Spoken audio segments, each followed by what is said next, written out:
হরে কৃষ্ণ। পেঁয়াজ কি আমিষ নাকি নিরামিষ, আর যদি আমিষ হয় তবে তা কেন?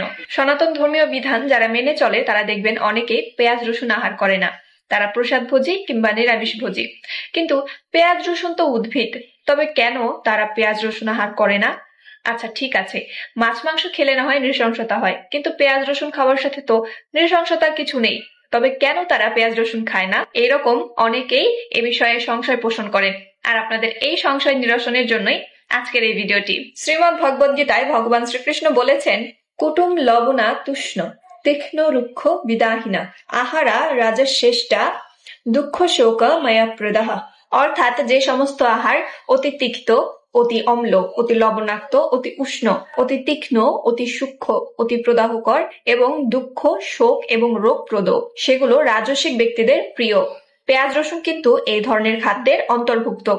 অতি তীক্ষ্ণ বা ঝাঁঝালো, যা আহারের ফলে আমাদের ইন্দ্রিয়ের উপরে নিয়ন্ত্রণ চলে যায়। শ্রীমদ্ ভগবদ গীতায় এখানে খাবারের নাম আলাদা করে উল্লেখ না করে খাবারের বৈশিষ্ট্যগুলো উল্লেখ করে ক্ষতিকর দিকসমূহ তুলে ধরা হয়েছে। আর তাই পরোক্ষভাবে তা কিন্তু পেঁয়াজ রসুনের মতো তামসিক খাবারকেই নির্দেশ করছে। একজন ডাক্তার রোগীকে বলতেই পারে যে আপনি টক কিংবা ঝাল জাতীয় খাবার খাবেন না, তখন সেই ডাক্তারকে আলাদা করে টক এবং ঝাল জাতীয় খাবারের তালিকা তৈরি করে রোগীকে দিতে হয় না, বা তার প্রয়োজনও নেই। ঠিক একই রকম ভাবে ভগবান শ্রীকৃষ্ণেরও রজ এবং তমগুণ সম্পন্ন খাবারের তালিকা তৈরি করে দেওয়ার কোনোই প্রয়োজন নেই। তিনি আমাদেরকে রজ এবং তমগুণ সম্পন্ন খাবারের বৈশিষ্ট্য সম্পর্কে আগেই অবগত করেছেন। হেমলক নামক বিষ খেয়ে সক্রেটিসের মৃত্যু হয়েছিল, কাজেই বুদ্ধিমান ব্যক্তিরা সেই হেমলক নামক বিষ খেয়ে দেখতে যাবে না যে তারও মৃত্যু হয় কিনা। হেমলক খেলে যেহেতু মৃত্যু হয়, সুতরাং তা বিষ। ঠিক একই রকম ভাবে পেঁয়াজ রসুন আমাদের রজ ও তমগুণের বৃদ্ধি করে এবং তা আমাদের মধ্যে কাম, ক্রোধ এবং উত্তেজনা সৃষ্টি করে। পেঁয়াজ রসুন খেলে যেহেতু কাম এবং ক্রোধ বৃদ্ধি পায়, কাজেই তা উত্তেজক, সুতরাং তা রাজসিক এবং তামসিক খাবার। আর আমাদের ধর্মীয় বিধান অনুসারে রাজসিক এবং তামসিক খাবার সর্বদাই পরিত্যাজ্য। এ জগতের প্রতিটি বস্তুই তিনটি গুণের কোনো না কোনোটির অধীনে রয়েছে। পেঁয়াজ রসুনের মধ্যে রজ ও তম গুণের আধিক্য রয়েছে, এর ফলে এটি আমাদের চিত্ত চঞ্চল করে এবং উত্তেজনা সৃষ্টি করে। পেঁয়াজ রসুনের উৎপত্তি সম্পর্কে শাস্ত্রে বেশ কয়েকটি বর্ণনা পাওয়া যায়। তার মধ্যে আয়ুর্বেদে বলা হয়েছে, যখন ভগবান বিষ্ণু মোহিনী অবতার রূপে দেবতাদের অমৃত প্রদান করার জন্য আবির্ভূত হয়েছিলেন, তখন রাহু এবং কেতু নামে দুই অসুর লুকিয়ে দেবতাদের সারিতে দাঁড়িয়ে গিয়েছিল।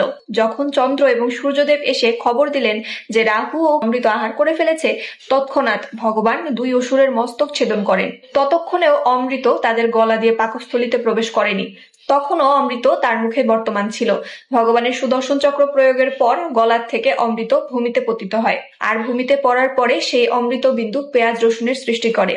তাই অসুরদের উচ্ছিষ্ট হওয়ার কারণে সাধু সন্তগণ তা আহার করেন না, কারণ সেই পেঁয়াজ রসুনের মধ্যে অসুরের গুণাবলী মিশ্রিত রয়েছে।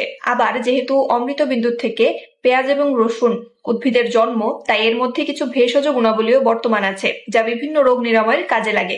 তবে তা কেবল রোগ নিরাময়ের জন্যই ব্যবহার করা উচিত, ইন্দ্রিয় তৃপ্তির জন্য নয়। আয়ুর্বেদ শাস্ত্রীয়দের মতে যদি কেউ পেঁয়াজ রসুন আহার করে, তবে তাদের দেহ অসুরদের মতো শক্তিশালী হলেও তাদের মস্তিষ্ক হবে অল্প বুদ্ধি সম্পন্ন, অর্থাৎ তাদের বুদ্ধি কলুষিত হবে। আর যেহেতু পেঁয়াজ এবং রসুনে রজ এবং তমগুণের আধিক্য রয়েছে, তাই এটি আমিষ জাতীয় খাবার। আর এই কারণেই প্রসাদ ভোজীরা কিংবা নিরামিষ ভোজীরা পেঁয়াজ রসুন আহার করেন না। যে যেমন গুণের প্রতি শ্রদ্ধাবান, তাদেরকে সে অনুযায়ী খাবার গ্রহণ করতে হয়। তাই কেউ যদি তমগুণ এবং রজগুণ থেকে উন্নীত হয়ে সত্যগুণ অধিষ্ঠিত হতে চান, তবে তাদেরকে অবশ্যই পেঁয়াজ রসুন পরিত্যাগ করে নিরামিষ ভোজী কিংবা প্রসাদ ভোজী হওয়া উচিত। হরে কৃষ্ণ, রাধে রাধে।